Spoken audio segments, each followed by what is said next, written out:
All right, let's do a little test. I want you to listen to this chord. Now I'm going to hide my hand here so that you can't see what keys I'm using. So listen to this chord.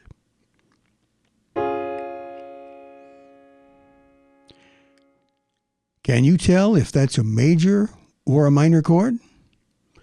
How about this one?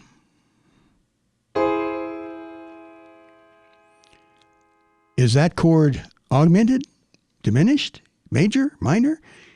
What about this interval? What interval is that? Do you know what it's called? Well, maybe you can tell right away, and that's great. But maybe you're not sure. Well, don't worry about it. That's okay as well. Now, I've spent a lot of time on this channel talking about and demonstrating technical exercises designed to increase finger strength and finger independence.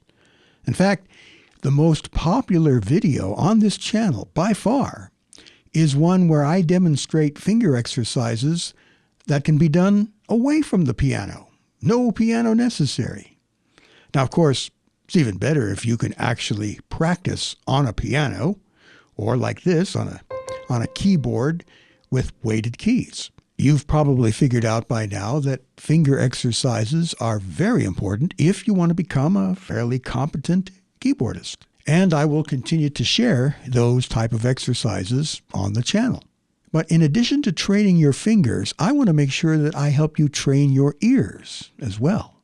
So this will be an ongoing series of videos concentrating on ear training. I'd mentioned in an earlier video that when I was younger, I had perfect pitch.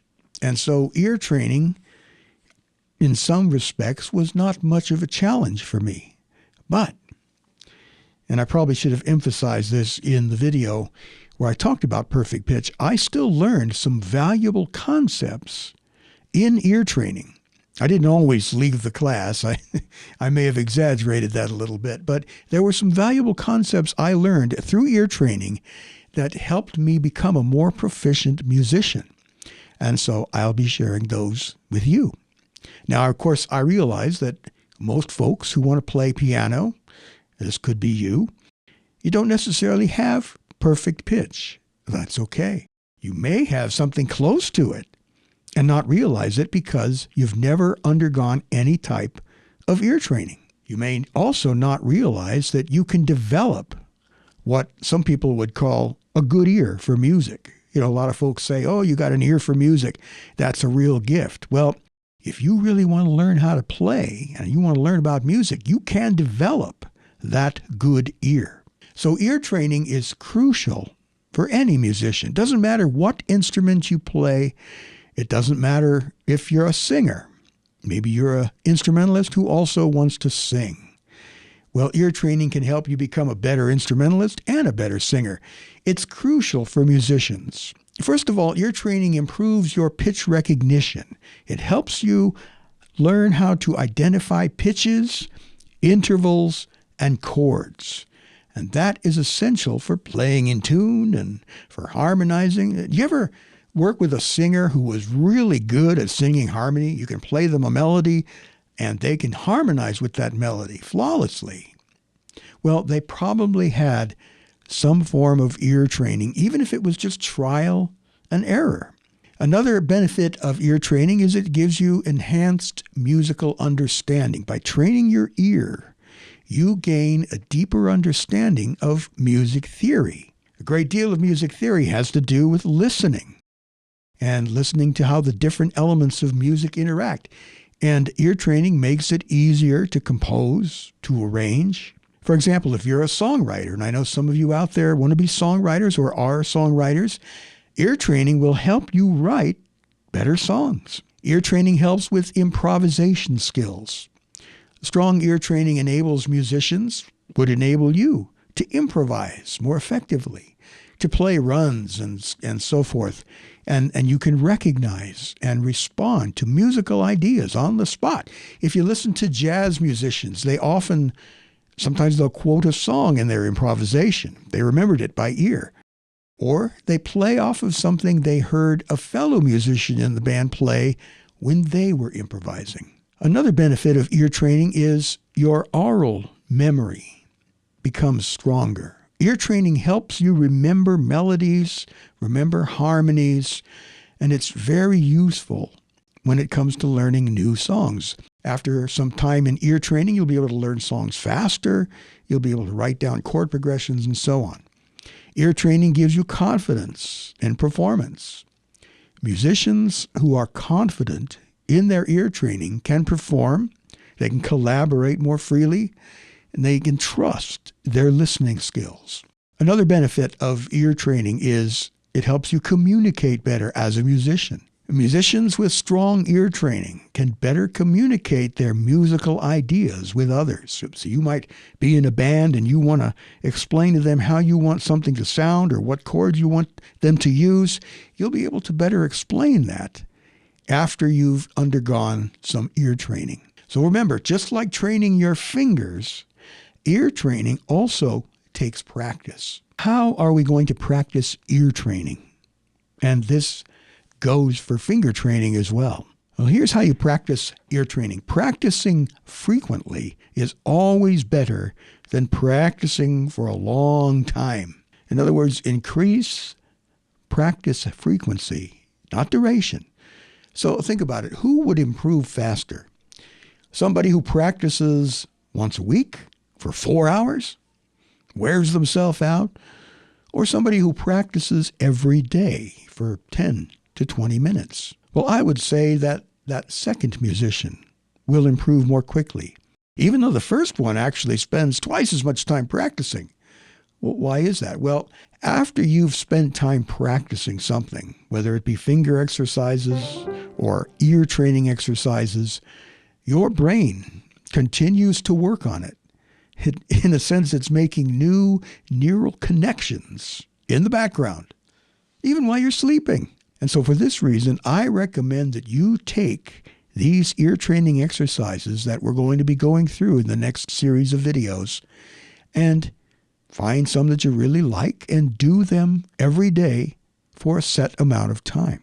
Another way that you want to practice ear training, as well as finger training, is start simple and then gradually increase the difficulty. So think about this. Who would improve faster? A music student who jumps straight to the hardest chord progression exercise, or someone who just starts with short progressions involving the 1, the 4, and the 5 chord, and then you add more chords, the rest of the chords in the scale, and you can add 7th chords, and you gradually progress through the ear training exercises. Once again, that student, I believe, is going to improve more quickly. Your practice times should be challenging. You don't want to just stay in the same place. You've got to challenge yourself. But you don't want it to be so challenging that you become overwhelmed and you feel like maybe I should just quit. Another thing to do when practicing is track your progress. Keep a notebook, a text file, even a spreadsheet, and track your progress. Write down which exercises you've studied and keep track of how well you did. A lot of these ear training exercises will be identifying notes. And so keep score. And you'll see what I mean as we continue on here. But this lets you know for sure whether you're improving. And if you can see your improvement, this will encourage you to keep going. It'll also help you notice that maybe you don't feel like you're making progress. You've hit a plateau. Well, look for the cause. Maybe you're not practicing often enough. Or maybe you tried to practice too much. And then there was too long of a gap between your practice times. Maybe you tried to do too difficult of an exercise too quickly. And then finally, when we're practicing ear training, you also want to sing along. The ear training exercises, a lot of them do involve identifying notes and chords rather than actually generating the sounds, but you should also sing along with them. And this helps you to internalize the pitches. And then one final exercise that you can do is transcribe music. Pick your favorite song and figure it out. On the keyboard, you figure out the melody. And so you start with the melody and then you try to figure out the chords. Or you can start with the chords and try to figure out the melody. You can practice both ways. Now, as we go through these ear training exercises, more in-depth versions of these exercises will be made available to the patrons of At Home with Music. But even if you just use what I'm putting out here for free on YouTube, I guarantee if you put a plan together, stick with it, then you will improve. Your ear will improve. Your playing will improve. Your musicianship will improve. So my plan is to put out one ear training video per week until we get through to the end of the series. And really, when it's involving ear training, there's really no end to it. But this will get you started. So thank you for watching. If you have any questions, any comments, please be sure to leave those in the comments section. If you'd like to support my work on Patreon, I will put the link in the description. You can go there, and it doesn't cost very much to become a patron of At Home with Music. Also, by the way, if you haven't subscribed, please do so and like this video and so on.